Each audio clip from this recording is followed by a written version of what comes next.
উপকূলীয় এলাকার মানুষকে সতর্ক করতে মাইকিং শুরু ব্লক প্রশাসনের।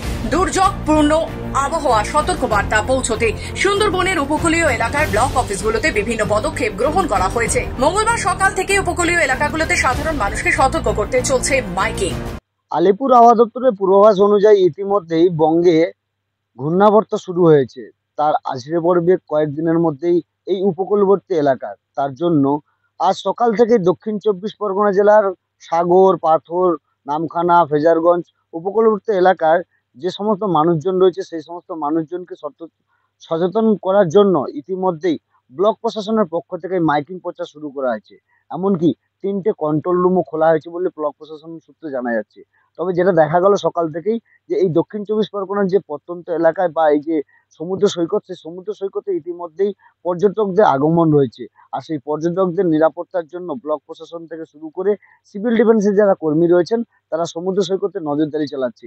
কোনো ক্রমে এই সমুদ্র সৈকত থেকে কোনো পর্যটক কিংবা সাধারণ মানুষজন যেন না সমুদ্রের দিকে যায় সেই দিকে কথা মাথায় রেখে এই নজরদারি চলছে। নামখানা, সাগর, পাথর প্রতিমা ব্লক অফিসে কন্ট্রোল রুম খোলা হয়েছে। নিরাপত্তার জন্য নামখানা থানার পক্ষ থেকে উপকূলবর্তী এলাকার পাশাপাশি গভীর সমুদ্রের কোনো মৎস্যজীবীদেরকে আগামী কয়েকদিন না যাওয়ার জন্য জানানো হয়েছে পুলিশ প্রশাসনের পক্ষ থেকে। ইতিমধ্যেই সমুদ্র সৈকতে চলছে মাইকিং প্রচার। এছাড়াও গঙ্গাসাগর ও বকখালি সমুদ্র সৈকতে সিভিল ডিফেন্স ও পুলিশ কর্মীদের সংখ্যা বাড়ানো হয়েছে। পুণ্যার্থী ও পর্যটকদেরও সমুদ্রে বেশি দূরে যাওয়ার জন্য বারণ করা হয়েছে। আমরা জানি যে কাকদ্বীপ একটা ডিজাস্টার প্রোন সাব ডিভিশন, তো ফলে আমাদের একটু বাড়তি সতর্কতা থাকে। আমরা অলরেডি সমস্ত লাইন ডিপার্টমেন্টকে নিয়ে ইনক্লুডিং ইরিগেশন আমরা অলরেডি ডিটেলে মিটিং করেছি। তার মধ্যে ইম্পর্টেন্ট পয়েন্টগুলো বলা যেতে পারে, যেমন হচ্ছে যে কন্ট্রোল রুম, এসডিও অফিসে অ্যাকচুয়ালি এই 24 ঘন্টা কন্ট্রোল রুম খোলা আছে, 8 ঘন্টা শিফটে, 3টে শিফটে। সিমিলারলি বিডিও অফিসকেও খুলতে বলা হয়েছে এবং লাইন ডিপার্টমেন্টকেও খুলতে বলা হয়েছে। কন্ট্রোল রুমে একটা খুলতে বলা হয়েছে। পুলিশ অ্যাডমিনিস্ট্রেশনকে বলা হয়েছে যে প্যাট্রোলিং করতে প্রপারলি ঘাটে এবং বকখালি বা সাগরের যে কোনো সমুদ্রের সারফেসের কাছাকাছি বা গোবর্ধনপুরে এরকম জায়গাগুলোতে সিভিল ডিফেন্সকে প্রপারলি ডিপ্লয়েড করতে, এটাও বলা হয়েছে। হেলথ ডিপার্টমেন্টকে অ্যালার্ট করা হয়েছে, তাদেরকে কন্টিনজেন্সি প্ল্যান রেডি রাখতে বলা হয়েছে। সাফিসিয়েন্ট হচ্ছে যে যদি কারেন্ট চলে যায় সাফিসিয়েন্ট জেনারেটরের ব্যবস্থা রাখতে বলা হয়েছে। অ্যাম্বুলেন্স সাফিসিয়েন্ট রাখতে বলা হয়েছে। জলে যে হ্যালোজেন ট্যাবলেট দেওয়া হয় সেইগুলো রেডি রাখতে বলা হয়েছে। ভ্যাকসিন রেডি রাখতে বলা হয়েছে, কারণ এই সময় ওয়াটারবোর্ন ডিজিজ স্প্রেড করতে পারে।